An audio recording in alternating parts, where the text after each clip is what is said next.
ईश्वर पांडुरंग रणे, ब्रह्मपुरी तालुका मंगळवेढा, जिल्हा सोलापूर.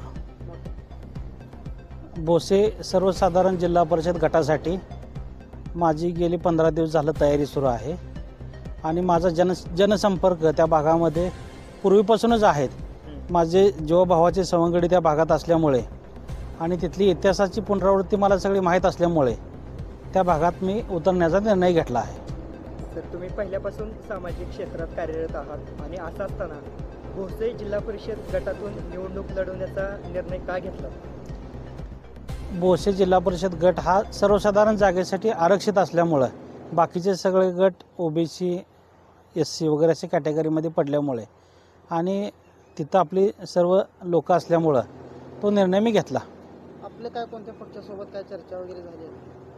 अजून आम्ही कुठल्याही पक्षासोबत चर्चा केलेली नाही, पण येत्या दिवसामध्ये आम्ही आघाडीचा कुठलाही निर्णय आम्ही विचार करून सर्वांसोबत जनतेला आधी विचारू आणि मग कुठल्या पक्षासोबत जायचं हा ठरवू. जनतेसोबत काय गाठी भेट? जनतेच्या प्रमुख पदाधिकाऱ्यासोबत आता चर्चा झाल्या आहेत. सगळ्यांनी आम्हाला तुम्ही या ठिकाणून लढा असा आदेश दिलेला आहे. त्या पद्धतीनं रोज 4 गावाचा दौरा आमचा सुरू आहे. भोसे जिल्हा परिषद गटातून सामाजिक काम करत असताना काय काय अडचणी तुम्हाला समोर लागतात? आता भोसे जिल्हा परिषद गटाच्या सामाजिक अडचणी एवढ्या आहेत ते न सांगण्याच्या पलीकडे आहेत आणि इतकी आहेत. आरोग्य खातं असेल, कृषी खातं असेल, रस्त्याची सुविधा असतील. रोज सकाळी उठल्यानंतर लोकांना खड्ड्यातून प्रवास करावा लागतोय. लोकांना माहिती आहे गल्लीपासून दिल्लीपुत्र सरकारी एकच आहे, पण इथले खड्डे काय मिटलेले नाहीत. खड्डे हाय असे आहेत. तर काय सांगाल भोसे जिल्हा परिषद गटातून आपण इच्छुक आहेत आणि असं असताना भोसे जिल्हा परिषद गटामध्ये अजून काय काय विकास कामं होणे अपेक्षित आहेत किंवा दुर्लक्षित का राहिलेले आहेत असं तुम्हाला वाटतं? भोसे जिल्हा परिषद गटामध्ये सध्याच्या परिस्थितीला ज्या अडचणी आहेत त्या प्रचंड मोठ्या अडचणी आहेत. त्या अडचणी अशा आहेत की लोकांना आजही ते प्रश्न कसे सुटले नाहीत. भोसे जिल्हा परिषद गटामध्ये पूर्वी जिल्हा परिषदेचे उपाध्यक्ष झाले, अनेक जिल्हा परिषद सदस्य होऊन गेले, पण प्रश्न जैसे ते आहेत आणि ते प्रश्न सोडवण्यासाठी एक तरुण म्हणून, एक उद्योजक म्हणून या नात्याने मला अशी तळमळ आहे की मी ग्रामीण भागातलं, माझी कुठलीही राजकीय पार्श्वभूमी नाही, परंतु जनतेचं चाललेला हाल हे मला पाहवत नसल्यामुळं ते प्रश्न सोडवण्यासाठी शासन दरबारी जिल्हा परिषदेच्या माध्यमातून राज्य सरकार आणि केंद्र सरकारपर्यंत याचं लक्ष वेधण्यासाठी आणि स्वर्गीय भारत नाना यांनी त्या ठिकाणी केलेले ते प्रयत्न सगळे अपुरे राहिलेले आहेत. त्या प्रयत्नांना पुढे नेण्याचं काम माझा करण्याचा मानस आहे. खरं तर आता तुम्ही बोलताना ते विकासाच्या दृष्टिकोनातून दुर्लक्षित राहिले सांगितलं. खरं तर तेच परिस्थिती आहे अनेक गावामध्ये भोसे गटातील अनेक गावामध्ये रस्ते, पाणी, वीज यासारख्या मूलभूत समस्या, मूलभूत विकास झालेला दिसून येत नाही.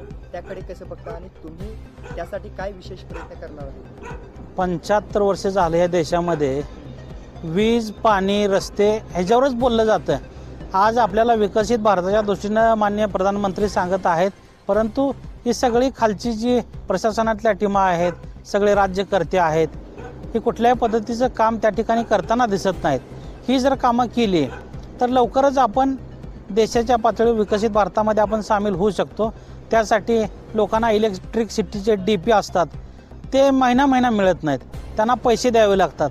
म्हणजे भारतातला जर किसानच सुरक्षित नाही, मग रस्त्यावर चालणारा शेतकरी असेल तो सुरक्षित नाही.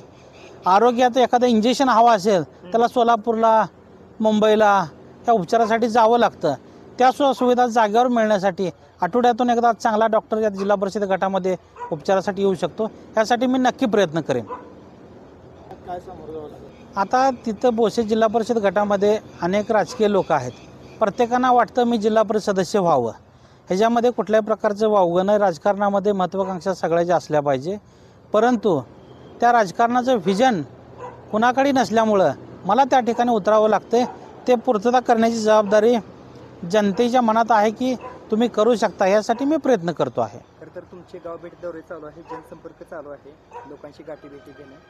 असं असताना भोसे गटातील नागरिकांमधून कसा प्रतिसाद भेटतोय आणि तुम्हाला उभे राहा असं जनतेतून येत आहे का? अशा पद्धतीने आत्तापर्यंत माझे 16 गावच्या 16 पदाधिकाऱ्यांसोबत चर्चा झाली. जनतेसोबत मी अजून बाकीच्या काही गोष्टी बोललेल्या नाही. ज्या सभा आहेत त्यानंतर होतील ते घेऊनच मी परत अर्ज भरण्याचा माझा निर्णय घेणार आहे. परंतु पहिल्यांदा ज्या लोकांनी सांगितलं की आम्ही गेल्या 30-40 वर्षामध्ये ही परिस्थिती पाहतोय, ती बदलण्यासाठी तुम्ही या ठिकाणी यावं अशी त्यांची इच्छा आहे. परिषद गटामध्ये सुशिक्षित बेरोजगारांची संख्या प्रचंड आहेत. तर त्यांना व्यवसायासाठी कुठल्या मार्गाने आपल्याला नेता येईल त्यांचं प्रशिक्षण कार्यक्रम या ठिकाणी राबवून तरुणांना एक नवी दिशा, नव्या मार्गावर कुठल्याही जाती धर्माचा न बघता आपण त्यांना या ठिकाणी सामाजिक भावनेतून या व्हिजनमध्ये आणि त्यांच्या कारकिर्दीमध्ये त्यांना पुढं नेण्याचा आपण प्रयत्न करू. सगळ्याची परिस्थिती सारखी नसती. कोण गरीब असतो, कोण श्रीमंत असतो, पण प्रत्येक जण माणूस या ठिकाणी आज खचलेला आहे. आज या नैसर्गिक आपत्तीतून बाहेर पडण्यासाठी असेल, कोरोनासारख्या परिस्थितीतून सगळी बाहेर पडलेली आहेत. परंतु आता हा मतदारसंघ परत उभारण्याचा प्रयत्न करतो आहे आपण. तर आपण सर्वजण मिळून या ठिकाणी नवी शक्ती निर्माण करूया आणि शक्ती निर्माण करून प्रत्येक आपण स्वतंत्र झालो आहे असं प्रत्येक तरुणांना, वयस्कर माता भगिनींना वाटलं पाहिजे आणि सगळ्या गोष्टी करण्यासाठी मी कटिबद्ध आहे. विजन असं आहे, बोसे जिल्हा परिषद गट महाराष्ट्रामध्ये 1 नंबरचा जिल्हा परिषद गट बनवण्याचा माझा प्रयत्न आहे. आणि हा गट बनवत असताना तिथले जे सामाजिक जाणीव असतील, सामाजिक प्रश्न असतील, तिथलं तीर्थस्थळे असतील, त्यांच्यामध्ये सुधारणा करून तिथल्या लोकांमध्ये जनजागृती करून असे अनेक सगळे प्रश्न, इलेक्ट्रिसिटीचे प्रश्न असतील, रस्त्याचे प्रश्न असतील, पाणी लोकांना अजूनही कळशीभर पाण्यासाठी लोक हांडा घेऊन रस्त्याने फिरत आहेत, हे दुर्दैवाची गोष्ट आहे. तर त्यासाठी तो बदल घडवण्याचा तो माझा व्हिजन आहे. ते व्हिजन पूर्ण करण्यासाठी माझी जिल्हा परिषदेची ताकद मी पूर्ण ताकदीनिशी वापरणार. जिल्हा परिषदेची निवडणूक थोड्या दिवसांनी जाहीर होईल. नगर परिषदेची जाहीर झालेली आहे. तर बोसे जिल्हा परिषद गटामध्ये तुम्ही ठामपणे निवडणूक लढवणार ठाम आहातच का? जिल्हा परिषद बोसे जिल्हा परिषद गट हा मी फायनल केलेला आहे. त्याच्यामध्ये माघार घेण्याचा किंवा समोरचा प्रतिस्पर्धी कोण आहे हा विचारण्याचा आता प्रश्न राहिलेला आहे. मी कुठल्याही परिस्थितीत बोसे गटामध्ये लढत देणार आहे. कोणत्या पक्षाकडून लढावं अशी इच्छा तुमची? आता जनतेच्या दरबारात जाऊन जनता काय निर्णय सांगते ह्याचा विचार करून मग कोणासोबत अलाइनमेंट करायचं का आपल्या आपण स्वतंत्र लढायचं, पुढची गणितं कशी होतील, सगळ्या कार्यकर्त्याशी चर्चा करून, जनतेशी थोडीशी चर्चा करून पुढचा निर्णय मी लवकरच घेणार. संघातील मतदारांना माझी एकच आव्हान आहे, ज्या परिस्थितीमधून जी सर्व तरुण, तिथले उद्योजक, कॉन्ट्रॅक्टर ज्या परिस्थितीतून सध्या जात आहेत, त्यांची परिस्थिती पाहता त्यांच्या परिस्थितीमध्ये बदल करण्यासाठी आणि त्यांना एक हक्काचा माणूस त्या ठिकाणी उपलब्ध व्हावा आणि मी त्यांची सेवा करण्यासाठी 24 आवर्स त्या भागात उपलब्ध असेल.